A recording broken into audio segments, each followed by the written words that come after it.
Რომ მოგვიყვეთ სოფელი დაგვის შესახებ და თვითონ ამ შენობის შესახებ. ბერძნები რომ შემოვიდნენ 1880 წელს თურქეთიდან, შემდეგ ზღვის სანაპიროზე აქ ამოვიდნენ და დასახლდნენ. შემდეგ ადგილობრივი მოსახლეობაც გამრავლდა, ჩამოსახლეს სხვადასხვა რაიონებიდან და გაშენდა სოფელი. კლუბი აშენდა 60-იანი წლების შემდეგ.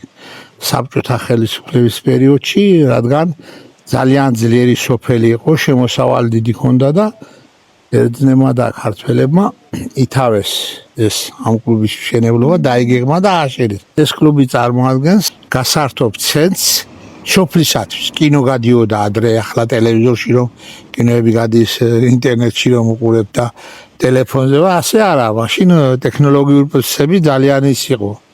ისეთი საერთო იყო და საერთო სარგებლობის უბანი იყო ეს ადგილი. 90-იან წლებში ჩამოსახლე არ მახსოვს, მაგრამ ამობენეს ძალიან ხალხი, ბევრი ხალხი იყრიდა თავს საღამოს ჩაის რომ დაამთავრებდა კრეპას, ძალიან დიდი რაოდენობით მასა დავსიყრდა, ერთობოდა, კინო იყო, ცეკვა იყო, თამაში იყო და ყველაფერი მიმდინარეობდა. შემდეგ რომ დაიშალა ყველაფერი, ისიც განადგურდა რა თქმა უნდა და დღესაც ასე გამოიყურება. მე მიმაჩნია რომ სოფელი დაგვა თუ გახდება ტურისტული სოფელი და მიეცემა ტურისტული სოფლის სტატუსი, მაშინ უკვე ეს ამ კლუბის რეაბილიტაციაც უნდა მოხდეს, რადგან ცენტრი უკვე რეაბილიტებული, ლამაზია და საინვესტიციო ბარათი იქნება თითქმის სოფლის კი არა, რაიონისაც.